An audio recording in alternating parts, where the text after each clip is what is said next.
savait qu'il y avait la guerre, mais c'était une vie très calme, très calme.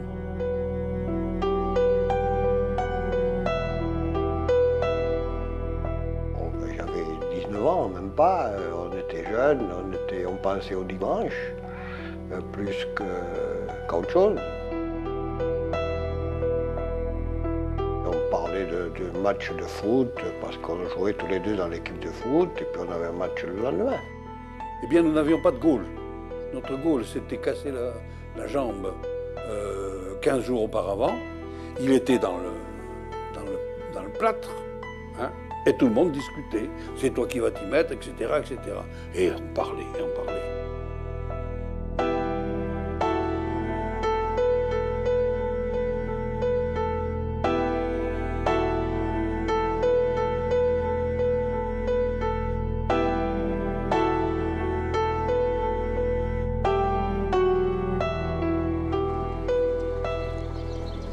De quoi parle-t-on ce samedi 10 juin 1944 à Oradour-sur-Glane? Pour certains, du match de football du lendemain. Peut-être également de ce débarquement allié qui vient d'avoir lieu. Pour d'autres, de rejoindre le maquis. Peut-être aussi du fait que le village semble en apparence ne pas trop souffrir des tourments de l'occupation. Le village n'abrite-t-il pas plusieurs dizaines de réfugiés, lorrains, alsaciens, espagnols, juifs français, polonais, hongrois, allemands? Il est vrai que les troupes allemandes, on ne les voit pas dans le coin. Aux environs de 14 heures, la 3e compagnie du 1er bataillon du régiment der Führer, une unité de la 2e division blindée SS Das Reich, pénètre dans ce village de la Haute-Vienne. On ne savait pas que la Das Reich était dans le sud de la France. Et on ne savait pas que la Das Reich faisait des exactions.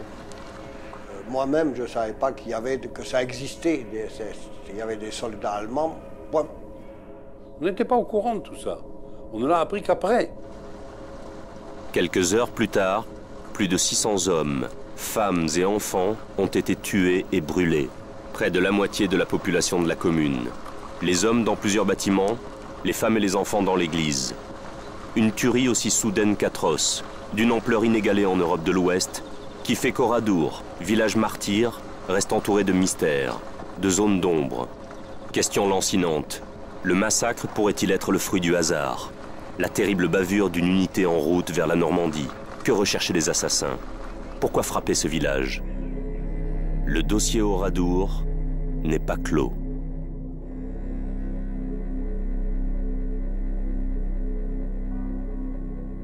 La fameuse division Waffen-SS Das Reich est une formation qui, lorsqu'elle arrive en France à partir de février 1944, vient de connaître 6 mois et même plus de retraite depuis l'été 1943, où elle a commencé ce qu'on appelle des combats retardateurs à partir de Kharkov. Et là, il y a une longue marche en arrière de cette unité qui est plus que décimée. Quand elle arrive en France, il lui manque les 2 tiers de ses officiers, il lui manque au moins la moitié de ses sous-officiers, et c'est là qu'elle va recevoir des hommes neufs, du nouveau sang, des nouvelles recrues, qui sont ramassés, non seulement en Allemagne, dans les limites du Reich, du Reich nazi, mais aussi dans les territoires annexés autour du Reich. Donc, il va y avoir, entre autres, des Français incorporés de force d'Alsace.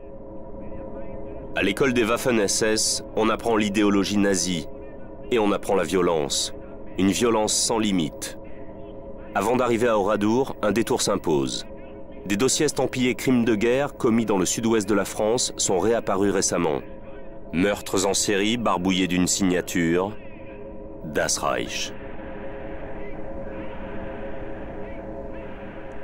Voilà, c'est un massacre, comment dire ça, sans discrimination par rapport à des personnes engagées ou non engagées dans la lutte, dans le conflit. Je veux dire, massacrer des enfants, c'est forcément massacrer des êtres non engagés. Et c'est quelque chose qui va être fait à Oradour à plus grande échelle. Par exemple, cette petite, on le voit, qui a été tuée dans le berceau. Dans le berceau. C'est ça qui est, je pense, le plus fort. Et le plus fort est toujours là. Voilà. Je crois que ce n'est pas la quantité qui fait la force, là, le sens. Non, c'est le fait que tout de suite, on va tuer des civils quand on ne peut pas atteindre les résistants. Mais c'est presque tout le temps, un tué par ici, 3 par là, etc. On a l'impression véritablement de suivre pas à pas à la trace une colonne sanglante, et on comprend que même si l'ordre n'est pas strictement écrit, on sait très bien que les soldats ont compris ce qu'on attendait d'eux quand on leur demande de faire des tournées dans tel ou tel endroit, vers telle ou telle région. Das Reich, un tueur sur la route qui, sous couvert d'objectifs militaires, se fabrique à chaque fois un mobile pour des missions de terreur. Ces documents montrent les ordres que les SS sont renseignés, la plupart du temps par des informateurs. Et ils montrent un classique du crime organisé, violence et loi du silence, témoignages édifiants de ceux qui sont interrogés après-guerre sur ces crimes. Au cours de cette action, 6 prisonniers de guerre furent fusillés, des fermes incendiées, une famille entière a péri dans les flammes. Que savez-vous de ces crimes? Je n'en sais rien.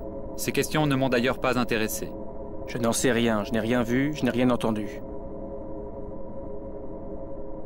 Ces crimes furent commis par votre bataillon entre avril et juin 1944. Qu'en savez-vous? Je ne connais pas les localités que vous me citez. Je n'ai jamais entendu parler de ces exécutions. Il y a une quantité de répétitions qui ne sont pas du tout minimisées parce qu'il y aurait moins de morts, de répétitions. Avant, par exemple, au Oradour, Freycinet-le-Gélas, c'est écrit clairement dans l'archive, les femmes et les enfants sont rassemblés dans l'église. Oradour, ce n'est pas un hasard. Photo troublante. Freycinet-le-Gélas dans le Lot. La même unité qu'à Oradour. 3e compagnie, 1er bataillon, régiment d'Air-Führer. Étrange ressemblance des lieux. Une rue principale, l'église au fond. 3 femmes, une fusillée. 11 hommes exécutés.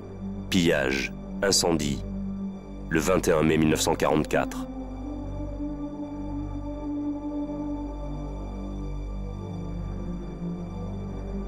Le 8 juin, une partie de la division arrive dans le Limousin. Dès le 9, un premier massacre en représailles à l'attaque d'une garnison allemande. Tulle, à une centaine de kilomètres au sud de Limoges. Enlèvement de 99 hommes, rafle et déportation de centaines de personnes.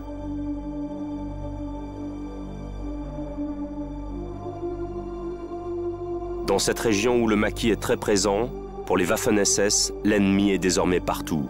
Tous sont des ennemis. Dans la nuit du 9 au 10 juin, un ordre arrive, il faut rejoindre le front de Normandie. Mais avant, pour la division Das Reich, il reste une mission à accomplir. Frapper. Encore plus fort.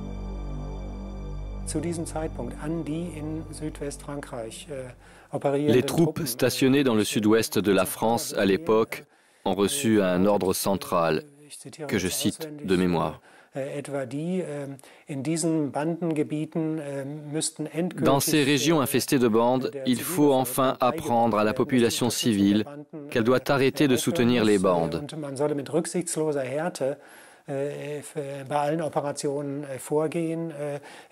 La force brutale doit être employée à toutes les opérations afin d'apprendre aux habitants, c'est-à-dire la population civile, qu'ils ne doivent pas soutenir le maquis. Il existe donc des consignes de la Wehrmacht qui donnent à la division la liberté de commettre un tel massacre.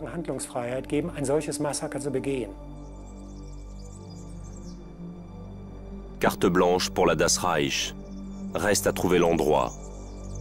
Comment Martial Machefer, cordonnier à Oradour, aurait-il pu savoir que son village n'a plus que quelques heures à vivre? Qu'il va échapper de justesse à la tragédie? Qu'il va perdre sa femme et ses 2 petits, un garçon et une fille? Que Sarah Jakobowicz, une adolescente juive qui l'abrite, va mourir dans sa maison? Des visages qui poussent Hervé, ce fils né quelques années après, à interroger le passé. Comment et pourquoi ce village? La quête de cet ancien inspecteur de police. Nous sommes en face du bâtiment occupé par la milice en 1944. C'est dans ce bâtiment que se tient une réunion de miliciens le 9 juin 1944 à 21 h, une réunion présidée par Filliol, responsable des miliciens à Limoges, et c'est au cours de cette réunion que Filliol annonce une décision qui aura des conséquences tragiques pour la région, pour Oradour. Filliol dit ceci: une division allemande vient d'arriver dans la région et va faire une opération. L'homme qui annonce cette décision n'est pas n'importe qui. Jean Filliol, terroriste et tueur d'extrême droite avant-guerre, puis ultra de la collaboration et spécialiste du renseignement. Condamné à mort par contumace à Limoges, il disparaît après-guerre dans l'Espagne franquiste. Nous connaissons cette réunion et l'annonce de cette décision par un des participants à cette réunion, un nommé Dawan. Dawan est un milicien, il est inspecteur aux questions juives. C'est quelqu'un qui a combattu en 1940 sous les ordres d'Arnan et il est présent à ce moment-là. Une deuxième réunion se tient le samedi matin, vers 9 h, à l'hôtel central de Limoges, siège de l'état-major du régiment der Führer. Là encore, des miliciens sont présents. Le nom d'Oradour est-il prononcé à ce moment-là? Peut-être. Ce qui est sûr, c'est que le rôle réel de collaborateurs français dans la préparation du meurtre d'Oradour n'a jamais fait l'objet d'une enquête judiciaire poussée. Une première grande lacune de la justice. Ce qui est important, c'est que ces réunions aient été tenues. Le seul fait qu'elles aient eu lieu montre qu'elles avaient une raison d'être pour ceux qui les tenaient. Lorsque Filliol annonce aux miliciens qu'une division allemande vient d'arriver et va faire une opération, c'est donc bien qu'il va y avoir une opération. Lorsque le lendemain, il envoie des miliciens, dont Dawan, au Central Hotel, où est le siège de l'état-major de la réunion der Führer, c'est pour prendre des décisions. Lorsqu'ensuite ces gens se retrouvent à Saint-Junien, c'est aussi pour prendre une décision. Ils ne se déplacent pas et ne se réunissent pas pour rien. Mais nous ne connaissons rien du contenu des décisions qui ont été prises. Une troisième réunion a lieu, samedi en milieu de matinée. Hôtel de la Gare, Saint-Junien, à une dizaine de kilomètres à l'ouest de Limoges. Là où est basé l'état-major du bataillon qui reçoit l'ordre d'exécuter une opération de terreur. À sa tête, le commandant SS, Adolf Dickmann. Sont présents des officiers de la Das Reich et un officier de la Gestapo de Limoges. Les grands moyens. Voici la preuve que le nom d'Oradour est bien maintenant sur les lèvres des meurtriers. Un seul document à ce jour, en France, atteste que la cible est choisie. L'interrogatoire d'un collabo français, ex-interprète de la Gestapo. Limoges, le 10 septembre 1944. Je ne vous ai pas dit toute la vérité lors de mes dépositions. J'avais peur. J'ai passé sous silence certains faits. Dès notre arrivée à Saint-Junien, le lieutenant Kleist de la Gestapo est allé prendre des instructions au PCDSS, à l'hôtel en face de la gare. À son retour, près de nous, il a ajouté que le commandant de CSS avait l'intention d'aller exiger 40 otages à Oradour-sur-Glane. Le doute aujourd'hui n'est plus permis. Ce 10 juin 1944, les Waffen-SS se rendent donc bien à Oradour. Pour prendre des otages, interrogés après-guerre, plusieurs officiers SS affirment que l'opération Oradour est lancée pour cette raison, ou pour tenter de retrouver un des leurs capturé par le maquis, la veille au soir, à des dizaines de kilomètres d'Oradour-sur-Glane, ou parce que des soldats allemands auraient été tués ici, entre autres balivernes. C'est faux, c'est faux. Il n'y a jamais eu de SS pendus à Oradour et de lieutenants qui se sont enfuis, bien sûr. Mais ça veut dire que dès ce moment-là, les SS se ménagent, non pas une explication, non pas une excuse, mais quelque chose qui pourrait faire que s'ils sont allés à Oradour, c'est qu'ils avaient des raisons d'y aller, quoi. Bon. Et on peut penser qu'avant même de partir, apparaît quelque chose qui va ressurgir après sans arrêt d'une représaille justifiée, quoi. C'est étonnant de la part de gens qui laissent derrière eux une traînée de sang quand même, hein, qui massacrent partout. Ils ont quand même besoin de dire, si on fait ça, c'est qu'il y en a une raison de le faire. On ne l'aurait pas fait s'il n'y avait pas eu ça avant. Ils ont besoin d'inventer une histoire pour justifier la leur.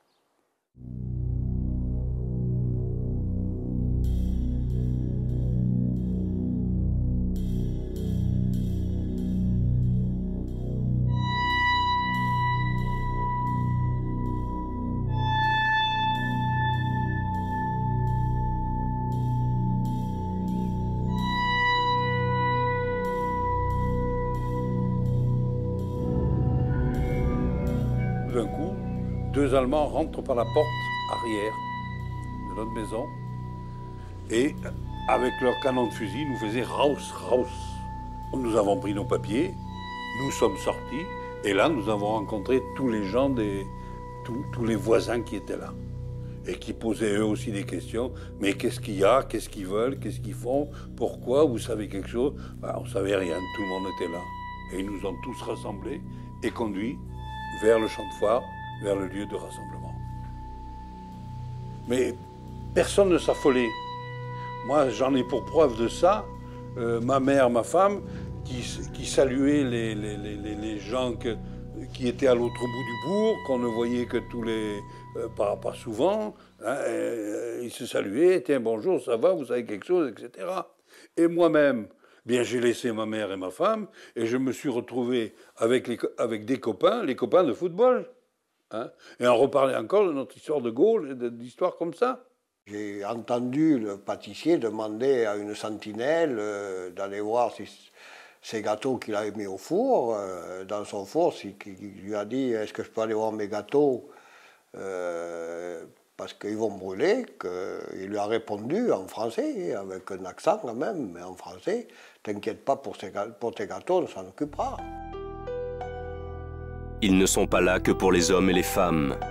Les Waffen-SS font également irruption dans les écoles, intiment l'ordre aux enfants et à leurs instituteurs de sortir des classes, puis de gagner l'endroit où est déjà rassemblée une partie de la population. Je les vois encore, ces gosses, amenés en rang par leurs instituts, en rang, gentiment. Bon, les femmes et les enfants, on les met d'un côté, nous les hommes, on nous met de l'autre. Et puis les femmes, on les amène, on leur donne l'ordre de partir, je ne sais pas comment. Hein.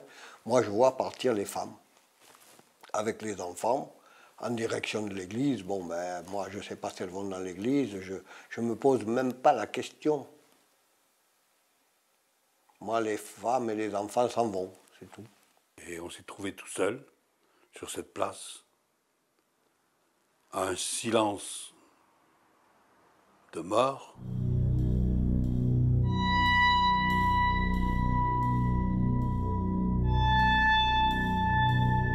Comment aurait-il pu savoir que les troupes nazies, quand elles préparent l'exécution d'un lieu et de ses habitants, pratiquent presque toujours de la même façon? Leçon apprise des milliers de fois à l'Est, à tel point qu'elle est même immortalisée sur ce pitoyable film de propagande. Rassemblement de la population dans un premier temps. Puis, dans un deuxième temps, les hommes sont séparés des femmes et des enfants.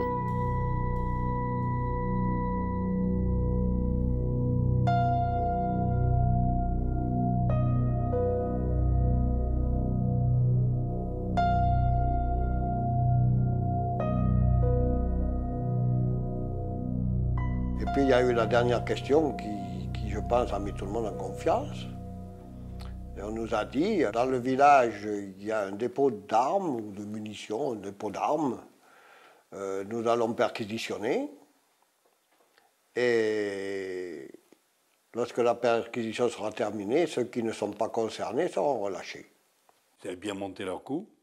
Bon, puisque c'est comme ça, on va vous mettre dans des granges, on vous surveillera. Et pendant ce temps-là, nous, on va fouiller au Oradour et les armes, on va les trouver. Et tout le monde s'est regardé en me disant, parce que nous, on a marché dedans comme des gamins. Hein, ben vous pouvez toujours chercher, vous ne trouverez rien. Répartis par groupe, les hommes sont enfermés dans plusieurs lieux. Robert, Marcel, leurs copains, et plusieurs dizaines d'autres hommes se retrouvent dans la même grange. On les a regardés faire. Celui qui a trouvé un balai et qui a balayé pour poser sa mitrailleuse. Calme, posé. Il s'est couché. Il a regardé bien la positionner, etc. Et on le regardait faire, on disait, mais oh, hey, ça va pas. Et on plaisantait encore. Joseph, à un moment donné, il nous dit, ils vont nous tuer. Ils vont nous tuer. Joseph, ça va pas, non hein? Si, j'ai entendu. Hein? Ils vont nous tuer. Arrête, Joseph, tu racontes des bêtises. te raconte des bêtises. Ils viennent bien pour tuer. Tout le monde, sans exception. Ces 2 documents, les interrogatoires de 2 des officiers présents lors du massacre, l'attestent. Dortmund, le 13 décembre 1962. Déposition de l'ex-capitaine SS Otto Kahn, chef de la 3e compagnie. Une estafette me demanda de venir aux ordres auprès du commandant de bataillon Dickmann.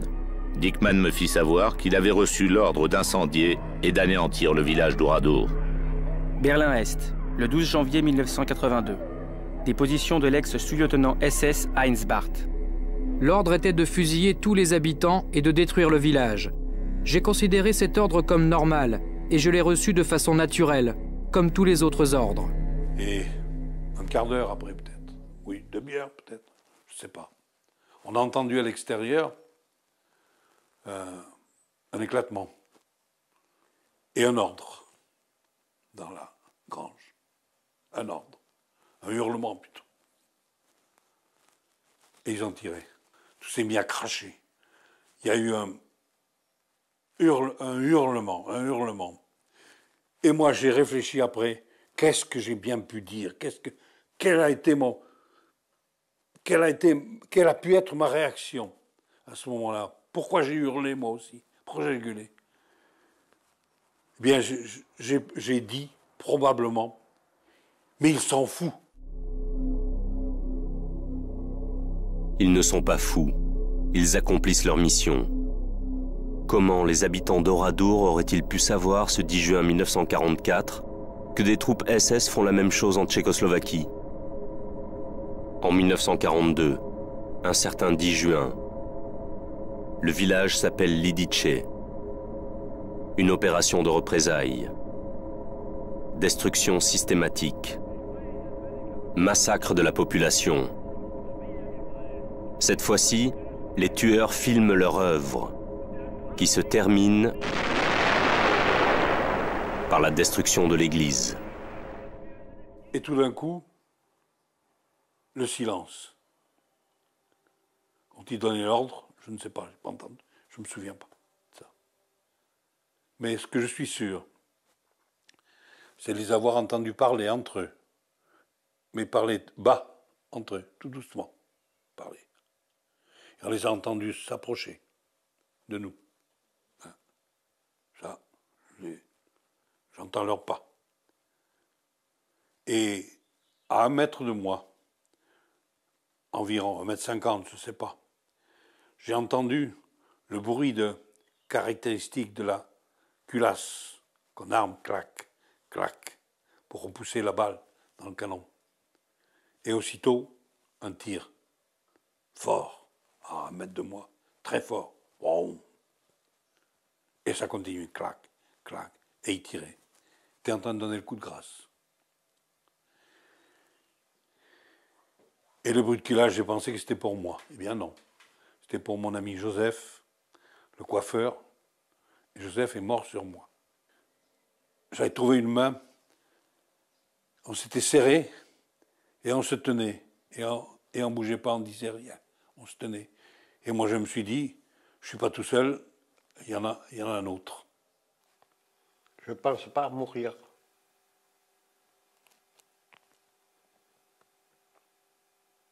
Je ne pense pas que je peux mourir, que je puisse mourir. C'est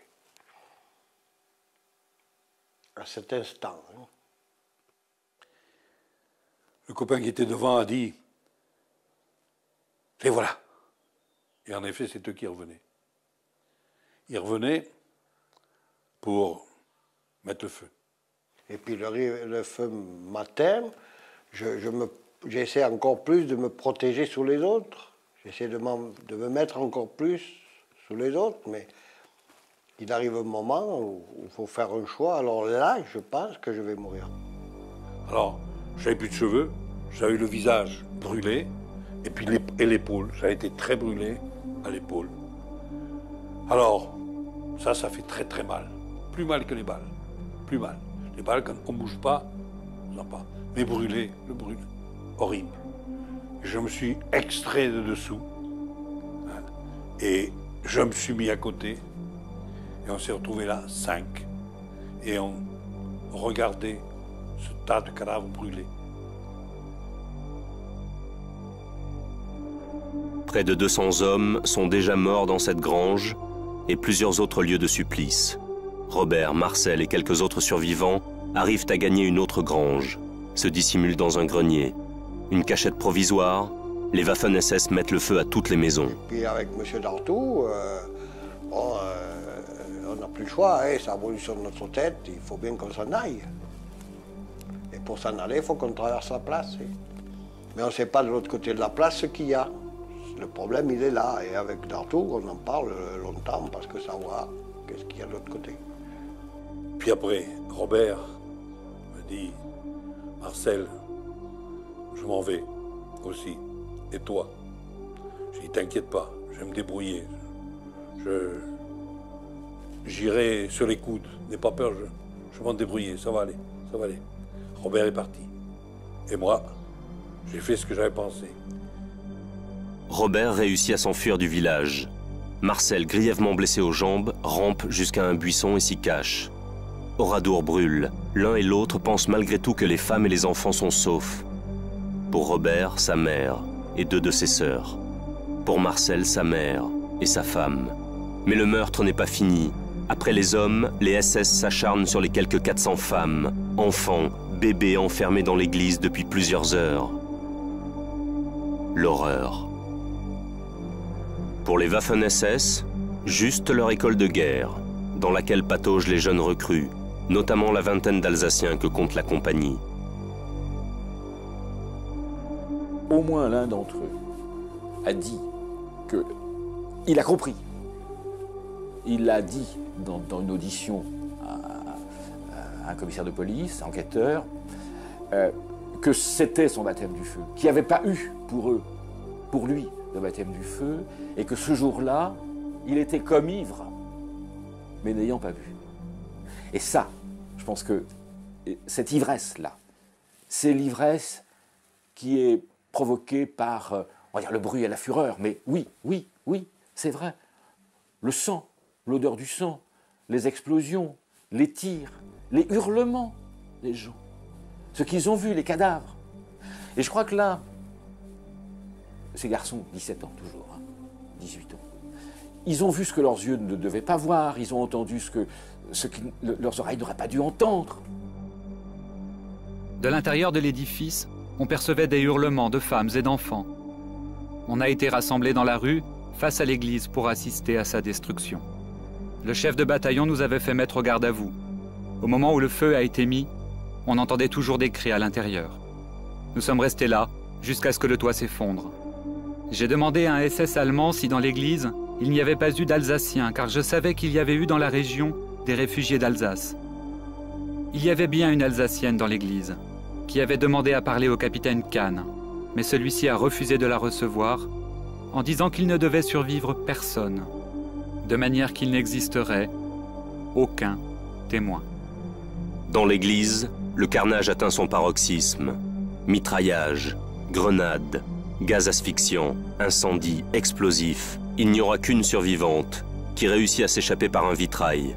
Marguerite Roufanche, décédée en 1988. Les Allemands ont apporté une caisse assez énorme, d'où se dégageaient des cordons, genre cordons électriques. Et puis par la suite, ça a dégagé une fumée, ça nous a asphyxiés, nous n'avons plus rien vu dans l'église. Ça a été pêle-mêle, des cris de tous les côtés, car les Allemands ont tiré. Et alors, voyant arriver les flammes, je sors dans la sacristie pour me cacher derrière le maître-autel. Alors là, je trouve un escabeau, je monte dessus, sans réfléchir, je me jette par la fenêtre. Le hasard a voulu que je ne me suis rien cassé. J'ai pu me fuir jusqu'au jardin du presbytère. Alors là, j'ai été blessée de 5 balles de la mitraillette. Et j'y suis restée jusqu'au dimanche soir que des métayers sont venus me chercher dans une brouette.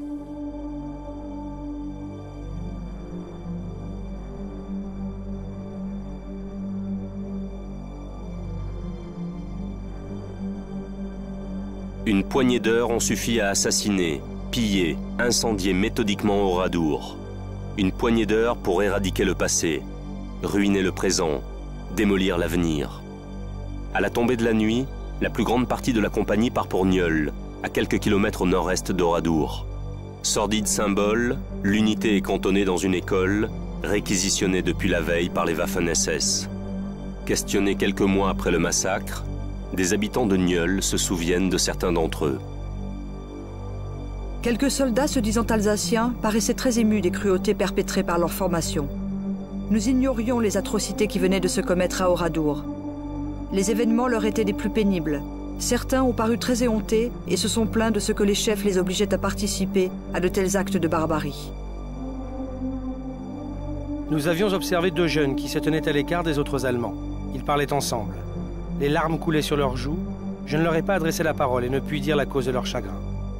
Les Waffen-SS organisent à Oradour une action d'incorporation par un rituel où le sang est au centre du rituel des jeunes recrues, très jeunes, de 17 ans et 18 ans. Et ce pacte de sang va les intégrer. Et je préfère, c'est pas une provocation, mais utiliser le mot d'incorporation. Va les incorporer dans cette communauté des Waffen-SS qui est basée sur 2 éléments fondamentaux, le sang et la violence. Sans oublier le mensonge, un autre, élaboré immédiatement après. C'est le début de la légende. Je vais vous le lire. Selon mes souvenirs, le commandant du bataillon a réuni le chef de compagnie Kahn et tous les chefs de section après la fin de l'opération contre Oradour et leur a donné des instructions concernant le caractère des opérations, afin de masquer la réalité.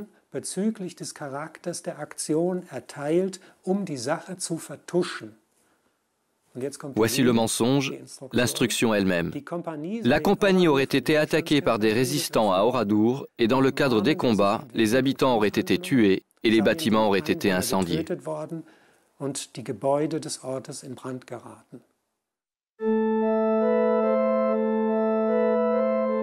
Il y avait déjà un mensonge élaboré avant de partir vers Oradour. Les officiers SS en fabriquent un autre le soir même, alors qu'à Oradour le cauchemar continue. À huis clos, une section est restée sur place. Les Waffen-SS ripaillent, des sentinelles sont postées, personne ne doit entrer. Pas encore. J'ai entendu tous les bruits d'Oradour. Le bruit de l'incendie. Terrible, terrible, horrible. Les tuiles qui tombaient et qui claquaient en tombant par terre. Elles claquaient comme un coup de mitraillette. Comme ça. Je me rappelle également, bon, c'était les poutres qui tombaient. J'ai entendu les vaches. Eh oui, vous n'avez pas l'ordre de tuer les vaches. Seulement les femmes et les enfants. Et les hommes. Je me rappelle le soir, j'ai entendu un hurlement de femmes. Un hurlement, je me rappelle. Puis plus rien. Je ne peux pas dire que j'ai entendu le coup de fusil qui l'a tuée, parce que je sais qu'elle a été tuée d'un coup de fusil. C'était une personne qui rentrait dans Oradour. Elle voulait rentrer parce qu'elle venait voir, elle voulait avoir des nouvelles de ses gosses. Elle venait chercher ses enfants. Ils l'ont laissée rentrer. Et quand elle a été à 50-60 mètres, ils l'ont tuée. L'unité est relevée le lendemain par une autre section qui s'emploie à enfouir pêle-mêle des corps afin d'empêcher toute identification. Prolonger la terreur, mutiler le deuil des familles, une question de méthode, là encore. Les SS ne quittent définitivement les lieux que le lundi matin. Communiqué de la division Das Reich le lendemain du meurtre. Après fouille du village, celui-ci a été brûlé. Bilan, 548 ennemis morts. Les ennemis de la Das Reich. Quelques semaines après le massacre, les autorités françaises font état de 642 morts. Toute la région est en état de choc.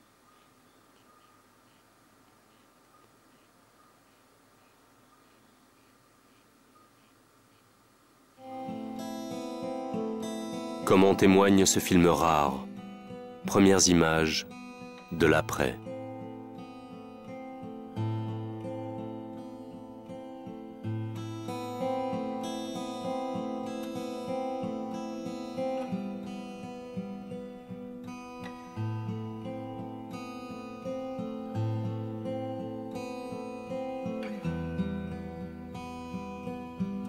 En septembre 1944, les francs-tireurs partisans et la population rendent hommage à une des victimes, Sarah Jakubowiec. Ses parents, traqués par la milice, l'avaient placée au sein de la famille Machefer. Le village semblait un lieu sûr. Le papa de Sarah pleure sa fille, comme des centaines de parents qui ont perdu ce jour-là un ou plusieurs enfants. Des familles qui doivent essayer de continuer à vivre avec ça. Pourquoi s'en prendre à nous? Pourquoi s'en prendre aux enfants? Pourquoi cette bande d'assassins a-t-elle fait tomber la foudre ici? L'incompréhension et un sentiment de vertige qui perdure de génération en génération.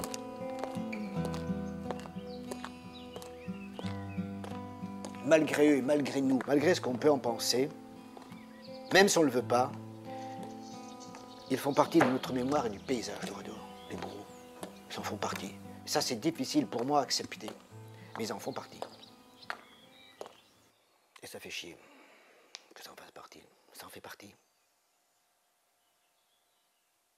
Ils font partie de moi.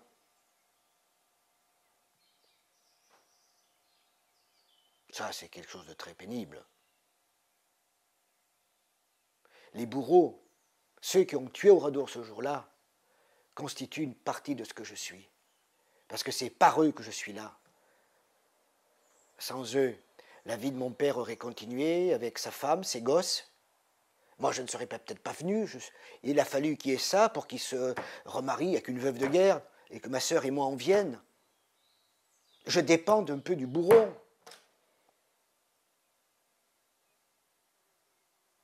C'est très dur à supporter, ça. C'est très dur. Impossible d'oublier les salauds qui ont commandité la mise à mort d'Oradour.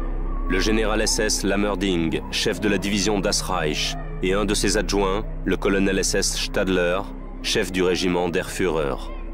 Ceux qui ne paieront jamais pour ce crime et tous ceux commis par leurs sbires.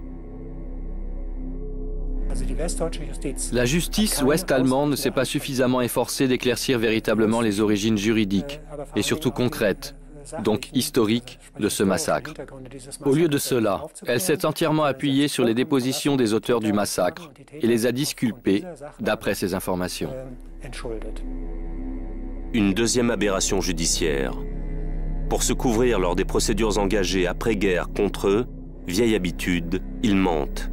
Évoquent le fait qu'ils savaient pour l'opération Oradour, élément qui aurait dû être crucial pour la justice allemande au regard du passé criminel de cette division, tout en parlant encore de bavure, nommant un seul responsable, lui. Celui qui supervise l'opération Oradour, Adolf Dickmann, qui a le bon goût d'être tué quelques semaines après le massacre, en Normandie. Un mort idéal. Ils vont avoir ce culot monstrueux de tout reporter sur le seul d'entre eux qui est rapidement disparu, c'est-à-dire le commandant qui s'appelait Dickmann, son nom n'a aucun intérêt, mais ils vont tous reporter sur lui, le mort, hein, la responsabilité de l'opération à Oradour. Voilà. Le mort va au moins servir à ça. Non content de tuer Oradour, ce mort emporte probablement avec lui la réponse. Oradour est ciblé? Oui. L'ordre est d'anéantir le village? Oui. Mais pourquoi venir ici? Personne ne peut répondre à cette question. Il ne reste que des hypothèses. Les officiers SS ont-ils été informés par des collaborateurs français de la présence de réfugiés, notamment des juifs et de communistes dans ce village? Impossible de le savoir. Est-ce parce qu'Oradour est placé entre Saint-Junien, où l'unité chargée du carnage est basée ce samedi 10 juin au matin, et Nieul, où elle doit être regroupée le 10 juin au soir? Peut-être. Indique-t-on aux officiers SS que ce village, sur leur route, est facile à cerner et à investir? Peut-être. La seule certitude, c'est qu'on ne sait pas. Pas sûr que des raisons objectives peuvent répondre à la question de quelqu'un qui subit une telle horreur. Ces raisons objectives peuvent être satisfaisantes sur le plan intellectuel, mais elles ne résoudra pas le mystère de pourquoi ça m'est arrivé. Ça, non. C'est-à-dire sur le papier, je vais prendre des notes, je vais considérer certains faits, certains éléments, et ces éléments sont satisfaisants pour l'esprit. La division d'Esreich, je vais faire un exemple, elle en fait un en fonction de la troupe dont elle dispose. Point à la ligne. Elle a fait ailleurs, là elle le fait avec un coup d'éclat plus fort parce qu'elle part. Donc il faut que, avant de partir, on tape très fort, parce que si on avait encore une semaine devant soi, peut-être qu'il n'y aurait pas Oradour. On en aurait des petits, des plus petits, on aurait des actions de ratissage. Là, on n'a plus le temps, on harcelote de partir. Parce qu'on n'est pas en transit, hein. Ça aussi c'est une opinion répandue. Ils allaient à Normandie, ils n'y vont pas. C'est après qu'ils vont y aller. Et c'est avant de partir qu'ils font ça. Alors, et c'est vrai que sur le plan uniquement intellectuel, eh bien, il ne reste plus qu'un jour. Eh bien, cette dernière journée-là, il faut qu'elle fasse très très mal. Et que ça peut suffire à être une explication. Mais elle est à dire ça, aller dire ça à une femme qui n'a plus de mari, qui n'a qu'une fille, dont c'est la seule raison de vivre, elle ne peut pas comprendre. On ne peut pas dire à quelqu'un dont la seule raison de vivre, on ne peut pas dire à une mère d'une fille de 11 ans dont la seule raison de vivre est cette fille, que ce sont des raisons comme ça qui l'ont amputée de la vie. Elle ne se couchera pas avec cette compréhension. Elle se couchera avec sa douleur qui, elle, repose sur de l'incompréhensible. Ne pas savoir, et en plus, vivre avec un sentiment d'injustice. Tribunal militaire de Bordeaux, 1953. La justice se distingue, là encore. Dans une salle d'une exiguïté indigne, le procès du massacre d'Oradour, 9 ans après les faits. Pour quel résultat? Dans le box des accusés, pas un seul officier SS. 7 Allemands et 14 Alsaciens, dont 13 incorporés de force. 13 hommes qui nient avoir eu un comportement criminel pendant la tuerie. Ils n'avaient rien vu. Ils ne savaient pas. Ils ne comprenaient pas. Oh. On ne peut pas me dire que c'est une attitude normale, tout ça. Non. Ils avaient été... On les avait bien préparés. Et on leur a dit, tu te tais. Tu te rappelles pas, tu fais le couillon. Et ils ont bien fait les couillons. C'est l'impression que j'ai. Mon client n'est pas un bourreau. Il était dans cette compagnie, était bien à Oradour, mais il n'est pas un tueur. Ce que plaide notamment le collectif d'avocats alsaciens en charge de la défense des incorporés de force. Ce qui m'a poussé à défendre, comment dirais-je, enfin, l'un ou deux des inculpés. Je vais vous dire ce qui m'a poussé à le défendre. Nous savions que des Alsaciens avaient été incorporés de force, d'office, dans la division d'Esreich, qui était donc l'auteur du crime d'Oradour. Et par conséquent, nous supputions et nous savions finalement qu'il y avait des Alsaciens qui pouvaient être impliqués. Et je me suis permis, à l'époque, de dire à des responsables politiques qu'un tel procès était un procès à haut risque concernant l'unité nationale, la solidarité nationale, la situation de l'Alsace dans l'État français. L'Alsace est en ébullition, manifeste sa colère. Un procès gifle pour une région qui se sent humiliée, érige en système de défense son propre drame, celui de l'incorporation de force. Toutes les familles d'Alsace étaient touchées. Le hasard a voulu qu'il y en ait seulement 13 qui étaient à Oradour et que les autres sont allés ailleurs. Il est évident que cette incorporation de force est ici un drame qui est mal vécu dans toutes les familles. Parce que tout le monde a soit quelqu'un qui est invalide, rentré malade de la guerre, ou quelqu'un qui est mort. Donc vous ne pouvez pas purement et simplement dire que ce n'était pas un problème local ou régional.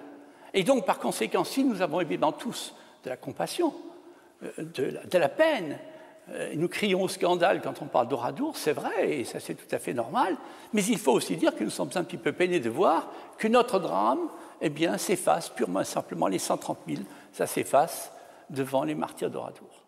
Pour les uns, un sentiment d'incompréhension. Pour les autres, les victimes d'Oradour qui réclament justice, un autre sentiment d'incompréhension. Bon, c'est un procès militaire, c'est ainsi. Mais enfin, quand vous arrivez dans un procès, vous êtes la victime, vous avez perdu votre famille, vos amis, toutes les personnes de votre village, vos biens. Et puis que vous n'avez pas le droit de dire que vous êtes malheureux, parce que c'est un petit peu ça. C'est quand même un peu dur à digérer. Triste procès, piètre résultat. Après plusieurs semaines de débats sur fond d'affrontements politiques, il y a condamnation des accusés, puis, immédiatement, pour calmer la colère de l'Alsace, amnistie pour les incorporés de force. Cela évoque en moi quelque chose d'inachevé sur le plan professionnel, quelque chose qui n'a pas encore trouvé son aboutissement, quelque chose où nous avons mis, tous mes confrères, le maximum de nous-mêmes et avec le sentiment de n'avoir pas réussi. Et nous avons chez moi-même, puisque j'ai été encore jusqu'à il y a quelques jours en activité professionnelle, j'ai eu ce sentiment dont je ne peux pas me départir, c'est que je n'ai pas terminé ma mission. Je crois qu'on aurait pu éviter beaucoup de choses si, évidemment, ce procès de Bordeaux, d'abord, on aurait évidemment jugé l'affaire à Paris. Ça aurait été dans une autre ambiance. Le deuxième problème, il faut dire que le procès de Bordeaux, qui devait se faire, mais devait se faire essentiellement d'abord contre l'Allemagne. Et non pas prendre ceux qui étaient les lampistes, qui étaient leurs co-défendants dans cette affaire. Donc, si vous faites Paris un procès distinct, vous arrivez effectivement déjà à clarifier la situation. L'ambiguïté vient du fait que tout a été mélangé. Et ce n'est pas les Alsaciens qui sont responsables de cela. Ce sentiment d'injustice partagé par deux régions laisse un goût amer. L'Alsace et son sentiment de demeurer le principal accusé. Le Limousin qui se sent abandonné, bafoué. Deux régions condamnées pendant des décennies à une querelle franco-française, voire une rancœur qui subsiste encore. L'effet pervers d'un crime nazi qui a dû bien faire sourire de l'autre côté du Rhin. Parce que le problème est là-bas et qu'il oblige à revenir sur l'impunité des véritables responsables, eux, ces hommes sans honneur filmés au début des années 70 lors d'une réunion d'anciens de la Das Reich. Permettez-moi de dire un mot par rapport aux reproches qu'on nous a faits dans la presse et aujourd'hui dans la rue. Il s'agit des mots Oradour et Tulle. Oradour et Tulle, cela doit être dit, ont été des réactions à des actions de la résistance française. Fin de non-repentir, postillonnés en costume-cravate. Pourquoi se gêner puisqu'ils ne sont jamais inquiétés? Ni par la France et ses vaines demandes d'extradition, ni par l'Allemagne, son incurie et ses interminables procédures judiciaires qui ne confondent personne. Mais il y a autre chose, qui permet de comprendre comment un assassin peut tranquillement tourner la page. Exemple, l'ancien chef de la Das Reich, Lammerding, devenu un respectable entrepreneur, qui signale benoîtement, lors d'un interrogatoire en 1962, avoir commis une fois un excès de vitesse. Et révèle un autre fait. En pleine guerre froide, d'anciens officiers SS, comme beaucoup d'autres nazis, sont certainement de quelque utilité à l'une ou l'autre des puissances occupantes. Mon avocat négociait avec les Américains. Je devais rester clandestinement dans leur zone car ils étaient contre une extradition. Je suis revenu avec l'approbation des Américains à Düsseldorf, fin octobre 1954. Du côté anglais, on ne montra après mon retour aucun intérêt pour ce que je faisais. Puis en zone soviétique, qui devient plus tard la RDA, l'officier lieutenant SS Barth, il va rentrer chez lui, à Grandsee, et il va devenir un bon citoyen. Berlin-Est, 1983, procès d'Heinz Barth, l'ancien nazi devenu citoyen communiste modèle. Le seul officier SS à être tombé. On nous a pris vraiment pour des gamins, manipulés. Nous avons fait partie d'une histoire que j'ai sentie, moi, mais depuis le début, je te rappelle. Bon, si vous vous souvenez, à l'époque, c'était la guerre froide. Les Russes, bien sûr, avaient leurs fusées qui étaient là-bas, pointées vers, dans le sens de l'Allemagne. et les Américains qui voulaient venir mettre devant leurs fusées. Vous vous rappelez le chahut que ça a fait. Les Russes qui disaient « Mais non, nous on est gentils, on ne veut pas faire de mal, c'est là, mais c'est pour s'asseoir dessus, c'est pour que les chiens viennent pisser autour. Non, non, non, non, non, on ne veut pas faire de mal à personne, nous non, pas du tout, non, non. » Vous voyez, la bonne preuve, c'est qu'on a trouvé un gars là qui était à Oradour, eh bien on va le juger ce gars-là. Nous on a été là-bas.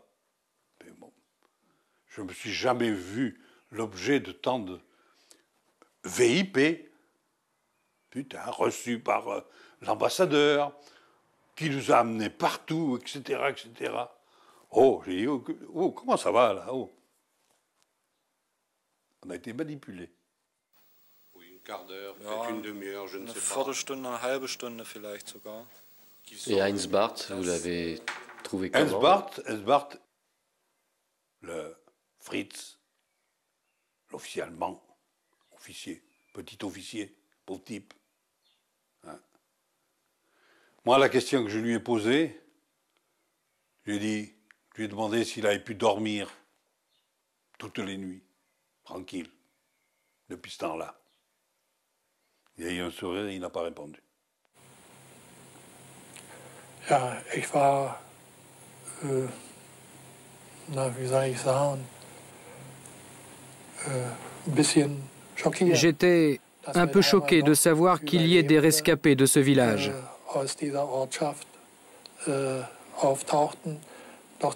Parce que nous sommes partis du principe que, pour autant qu'on puisse en juger, il n'y ait pas de survivants.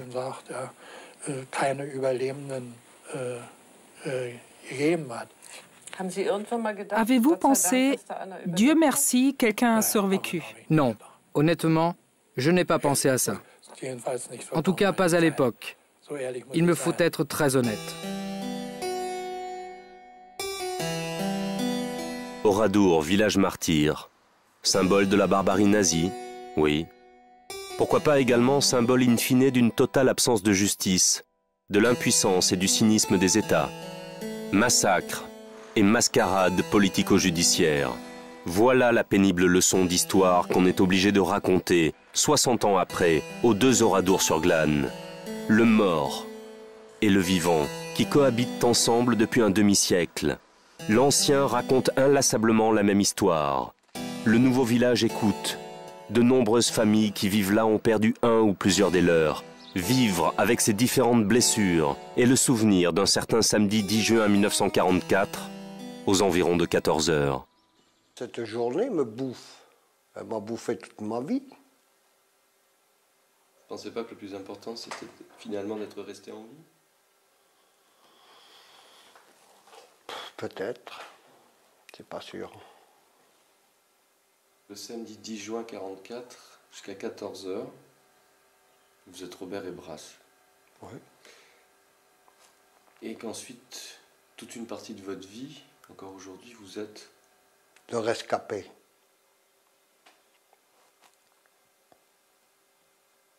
Et croyez-moi que c'est loin de me faire plaisir quand on m'appelle le rescapé. Vous savez, souvent, je retrouve des gens au supermarché qui sans doute croient me faire plaisir en me disant « Bonjour le rescapé ». S'ils savaient comme ils me font mal, ils ne me diraient pas « Bonjour ». Je préférerais. Mais vous restez calme. C'est peut-être qu'un calme apparent.